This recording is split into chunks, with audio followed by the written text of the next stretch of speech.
नमस्कार दोस्तों, स्वागत है एक बार फिर से आपके अपने एजुकेशन चैनल एजुट्यूबर देव पर। तो दोस्तों, टीवी पे या फ़ोन पे या अपने लैपटॉप पीसी पे आपने एक ऐड देखा होगा एक कंपनी का, जो ऑनलाइन पेमेंट वगैरह सब मैनेजमेंट होता है जिनकी ऐप से। तो उसमें एक चीज़ कहते हैं कि हम जल्दी करेंगे, जल्दबाजी नहीं। अब ये जो जल्दी और जल्दबाजी का जो अंतर है वो मुझे लगता है भूल गए हैं आरबीएसई और आरपीएससी। पहले आरबीएसई ने रीट के मामले में भी ऐसी जल्दबाजी की और उसका नतीजा ये हुआ कि बहुत सारे अभ्यर्थी बीएड वाले पहले बाहर हो गए, फाइनल ईयर वाले, अपेयरिंग वाले। और फिर हालांकि उनको सरकार ने सांत्वना दी है, एक तरीके से मैं सांत्वना वर्ड यूज़ करूंगा, क्योंकि जब अभ्यर्थियों के साथ बहुत बुरा हो जाता है तो फिर वो सांत्वना वाले लेवल पे बात चली जाती है। तो सरकार ने उनको कहा कि चलो हम आपको एक मौका देते हैं कि जब तक रीट के जो अभी थर्ड ग्रेड के फॉर्म भरे जाएंगे, उन फॉर्म भरे जाने के आखिरी दिवस तक आपकी योग्यता पूरी होनी चाहिए।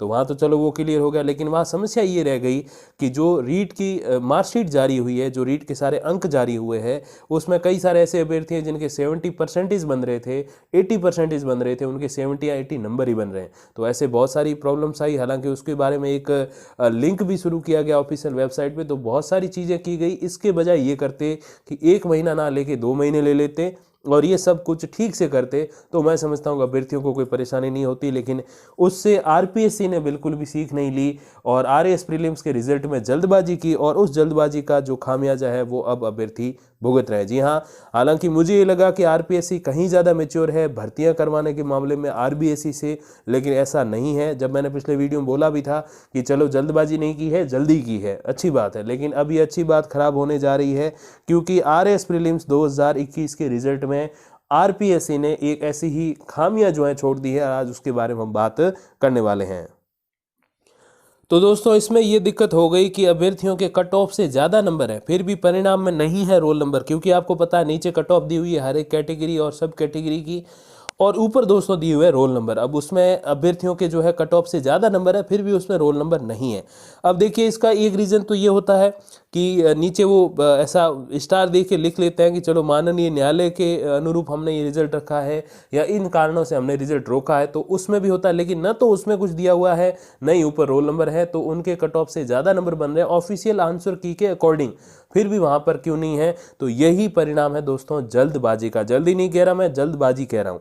तो देखिए दोस्तों, विरोध शुरू हुआ है। आरपीएससी की ओर से आयोजित परीक्षा के परिणाम पर विवाद। प्रदेश भर में सैकड़ों अभ्यर्थियों ने परीक्षा परिणाम पर उठाए सवाल। अब देखो, एक आधा अभ्यर्थी उठाएगा तो सरकार भी बोलेगी, आरपीएससी भी बोलेगी, मीडिया भी बोलेगा, सब लोग बोलेंगे कि चलो इसका सिलेक्शन नहीं हो रहा, इसीलिए ऐसी बातें कर रहा है। लेकिन अगर सैकड़ों अभ्यर्थी आवाज़ उठाते हैं, और वो भी मेच्योर अभ्यर्थी जो आरएएस का एग्जाम देने आते हैं, वो कोई नए बच्चे नहीं आ जाते कैसे भूल में उठ के आगे, वो मेच्योर अभ्यर्थी होते हैं जो यहाँ पे प्रिपेयरनेस करके फिर एग्जाम देने आते हैं।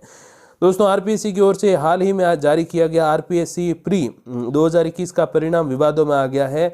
आरोप है कि सैकड़ों अभ्यर्थियों के कट ऑफ से अधिक नंबर आए हैं, इसके बाद भी जो है लिस्ट में रोल नंबर नहीं है। इससे प्रदेश भर के अभ्यर्थियों ने जो है विरोध प्रदर्शन जो है शुरू कर दिया। बिल्कुल करना भी चाहिए।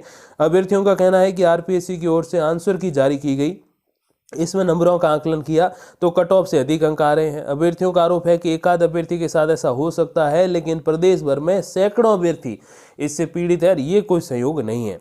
अब देखिए, 23 दिन में रिजल्ट निकाला और तकनीकी खामी इसमें रह गई है। मुझे लगता है आरपीएससी ओर से आयोजित 23 दिन में जो है आरएएस प्री परीक्षा का परिणाम, अभी 23 नहीं 22 ही है, 28 से 3 दिन वो लगा लो, और अभी रिजल्ट जारी किए हुए आई थिंक 3 दिन हो गए, तो लगभग 22 ही हुए, 21 या 22, 3 सप्ताह मानिए। ऐसे में अभ्यर्थियों का आरोप है कि परिणाम जारी करने में तकनीकी खामी आई है। उनका कहना है कि आयोग को रिजल्ट की वापस जांच करानी चाहिए, ताकि अभ्यर्थियों की जो समस्या है उसका निष्कर्ष निकल सके। अब देखिए, इसके बाद कई सारे एग्जाम्पल भी हैं। झुंझुनू निवासी सत्यम ने बताया कि उनका रोल नंबर 107942 है। आरपीएससी की ओर से जारी की पीएससी की जो अपने प्रीलिम्स की आंसर की है, उसके हिसाब से उनके 91.83 नंबर आ रहे हैं, जबकि सामान्य कट ऑफ 84.7 गई है। मतलब कि कट ऑफ से उनके तकरीबन 6, 7 या 8 नंबर ज़्यादा है। अब इसके बाद भी रिजल्ट में उनका रोल नंबर क्यों नहीं है, ये बहुत बड़ा प्रश्न चिन्ह खड़ा करता है। अब देखिए, दूसरा जो एग्जांपल है वो है सवाई माधोपुर की माया मीणा का, जिनके रोल नंबर 665799 है। आरएएस प्री आंसर की के हिसाब से उनके 73.54% जो है नंबर बन रहे हैं। लेकिन एसटी, ये प्रतिशत नहीं है, नंबर है, माफ कीजिएगा, लेकिन एसटी गर्ल्स कैटेगरी की कट ऑफ 72.22 आई है, तो एक ज़्यादा है उनके 1.5 नंबर। इसके बाद भी उनका नंबर आरएएस प्री में क्यों नहीं है। अब देखिए, जोधपुर के डूंगराराम का रोल नंबर 734354 है। आरपीएससी की ओर से जारी की गई आंसर की के अनुसार डूंगराराम के नंबर 82.88 है, जबकि एससी कट ऑफ 72.69 आई है। अब देखिए अगर सिमिलर हो ना, देखिए यहाँ पर जो एग्जाम्पल दिए हुए, यहाँ तो 72 से 82 का 10 अंक का फर्क है, पहले भी 7-8 अंक का था, 1 अंक का था। अब देखिए जैसे 72.69 किसी कैटेगरी की गई है और जो अभ्यर्थी उसके भी 72.69 ही बन रहे हैं, तो एक यहाँ पर हम कह सकते हैं कि डीओबी का मैटर जो है वो इसमें काम आता है। देखिए डीओबी का क्या मामला रहता है, डेट ऑफ बर्थ, मतलब किन्हीं दो अभ्यर्थियों के या दो से ज्यादा अभ्यर्थियों के अगर बिल्कुल सेम अंक है उनके, बिल्कुल अगर 1 पॉइंट का भी फर्क नहीं है, तो फिर उनका क्या होता है कि जो डीओबी यानी कि डेट ऑफ बर्थ के आधार पर जो सीनियर होता है, जो पहले पैदा हुआ होता है, एक सीधे शब्दों में कहूं तो उसको जो है प्राथमिकता दी जाती है। कि जूनियर के पास फिर भी अवसर रहते हैं थोड़े से एक्स्ट्रा, अगर कोई 1 साल जूनियर है या 6 महीने या 2 साल, जितना भी जूनियर है, कनिष्ठ है उम्र में, आयु में, तो उसके पास अवसर रहते हैं, तो उसको नहीं चुनते, वरिष्ठ को चुन लेते हैं कि उसके पास एज लिमिट जो है अब इतनी नहीं रही है, एज की लिमिट आ जाएगी, तो इसलिए उनको जो है चयन किया जाता है। लेकिन अगर अभ्यर्थी के 10 अंक ज्यादा है, 2 अंक ज्यादा, 8 अंक ज्यादा, 10 अंक ज्यादा है, फिर भी उनका रोल नंबर नहीं है, तो ये बहुत बड़ी टेक्निकल एरर है इस प्रीलिम्स की दोस्तों रिजल्ट में। अब देखिए धौलपुर के शिवा का रोल नंबर 749822 है। आरपीएससी की ओर से जारी की गई आंसर की के अनुसार शिवा के नंबर 89.68 आ रहे हैं, जबकि ईडब्ल्यूएस की कट ऑफ 84.72 गई है, तो यहाँ भी लगभग 5 अंक का अंतर है, फिर भी उनका नंबर नहीं आया।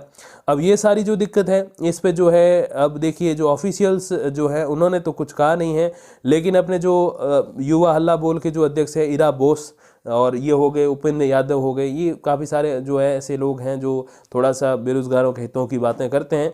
अब वो ये कह रहे हैं कि लापरवाही बरती गई है और इस पर सवाल खड़े हो रहे हैं, अभ्यर्थियों के साथ हम प्रदर्शन करेंगे। देखिए प्रदर्शन तक तो बात बहुत अच्छी है, लेकिन ऐसा करते क्यों है, मुझे समझ नहीं आया। आरपीएससी हो गया, आरबीएससी हो गया, आरएसएम एसएसबी हो गया, ये भर्ती संस्थान है, ऐसा करते क्यों है, क्या मिलता है इनको, ये जल्दबाजी करने को इनको कौन कहता है। हाँ ठीक है, आरबीएससी का ऐसा था कि चलो हम रीट का जल्दी से जल्दी रिजल्ट जारी करें, ताकि जो है आने वाले टाइम में जो विवाद हो रहे हैं उनका थोड़ा सा एक उत्तर मिल जाए और कोर्ट में हमारा पक्ष मजबूत हो जाए कि चलो एग्जाम कैंसिल नहीं होना चाहिए किसी बेस पे। हालांकि कोर्ट ने तो पहले कह दिया था, माननीय उच्च न्यायालय ने, कि एग्जाम कैंसिल नहीं होगा, कुछ अभ्यर्थियों के हितों के लिए, सभी अभ्यर्थियों के हितों की बलि नहीं चढ़ाई जा सकती, फिर भी उन्होंने जल्दबाजी कर दी। इधर आए तो आरपीएससी थोड़ा जो मैच्योर संस्था मानी जाती है, कॉलेज लेक्चरर का एग्जाम कराती है, एसआई का कराती है, second grade, first grade, RAS तक का एग्जाम कराती है, जो कि मैं समझता हूँ राजस्थान का प्रशासनिक सेवा का सबसे बड़ा पद है। फिर भी इन्होंने एक, वो जो अपने अध्यक्ष हैं वो रिटायर हो रहे हैं 1 दिसंबर को, तो नहीं, उससे पहले रिजल्ट आना चाहिए। किसने कहा अगर बाद में आ जाएगा तो क्या हो जाएगा, कि उनको कोई पेंशन नहीं मिलेगी क्या, उनकी तनख्वाह पूरी नहीं होगी क्या। तो ये उनकी दिक्कतें हैं जो मैं समझता हूँ कि इन भर्ती संस्थान को समझनी चाहिए कि अध्यक्ष के पीछे मत घूमो। अब शिक्षा मंत्री बदल गए, उनके पीछे मत घूमो, आप घूमो अभ्यर्थियों के पीछे। क्यों, अभ्यर्थी है जो आपकी कमाई करवा रहे हैं, आपकी वेबसाइट पे दिन रात गोते लगाते हैं, आपको पेमेंट करते हैं बहुत सारी, आपके अधिकारियों कर्मचारियों, सारा जो खर्चा है आरपीएससी का कौन मैनेज करता है, सरकार। लेकिन सरकार के पास पैसे कौन देता है, सरकार को पैसे अभ्यर्थी देते हैं, बेरोजगार देते हैं, जो 10-10 लाख, 20-20 लाख, 25-25 लाख फॉर्म भरते हैं, और वो उनको पैसे देते हैं। और बदले में सरकार क्या कर रही है, भर्ती संस्थान क्या कर रही है, यही जल्दबाजी कर लेते हैं, और फॉल्ट रह गया तो रह गया। अब अभ्यर्थी चाहे 100 अंक मेरिट गई है, 150 बनाएगा तो भी बाहर, और 99 बनाएगा तो फिर तो बाहर ही है। तो ये मैं समझता हूँ कि कुछ एक, मैं हालांकि इसमें थोड़ा सा मुझे यकीन था आरपीएससी पे कि जल्दी कर सकती है आरपीएससी, लेकिन जल्दबाजी नहीं कर सकती, लेकिन कर दी जल्दबाजी और हो गया सारा काम खराब। अब देखिए दोस्तों, इसके अलावा एक मेंस को लेकर भी छोटी सी अपडेट है। जैसा कि अपना अनुमान भी है, ऑलमोस्ट 4 महीने लगते हैं, तो अभी नवंबर 20 आज हो गई, 21 हो गई दोस्तों, तो 9 दिन 9-10 दिन ये हैं, और अगला 1 महीना है, तो दिसंबर जनवरी फरवरी 3-3.5 महीने हो रहे हैं लगभग, और मार्च में मुझे लगता है एग्जाम होगा। हालांकि फरवरी लास्ट वीक का भी है, अप्रैल फर्स्ट वीक का भी इसमें आप ऐड कर लीजिएगा। तो यही कुछ एक अपडेट है, आप बिल्कुल इसको स्क्रॉल में कर लेता हूँ, आप वीडियो को HD में करके थोड़ा सा पढ़ लीजिएगा, देखिए क्या क्या इसमें और अलग अलग पूर्वानुमान है। आरपीएससी अध्यक्ष क्या कह रहे हैं इसके संबंध में, कि आरएएस मुख्य परीक्षा जनवरी से अप्रैल के बीच हम कभी भी करा सकते हैं, और समय रहते हम इसकी तैयारी पूरे करें। हालांकि अध्यक्ष जो है वो बदल जाएंगे, और यही दोस्तों अब जल्दबाजी की अपडेट है। बाकी जो भी ऑथेंटिक इन्फॉर्मेशन आएगी तो मैं आप तक पहुंचा दूंगा कम्युनिटी पोस्ट में। हालांकि अब थोड़ा सा उसके लिए एक अलग वीडियो भी आता है और वीडियोज़ के माध्यम से। तो तब तक के लिए दोस्तों धन्यवाद, नमस्कार।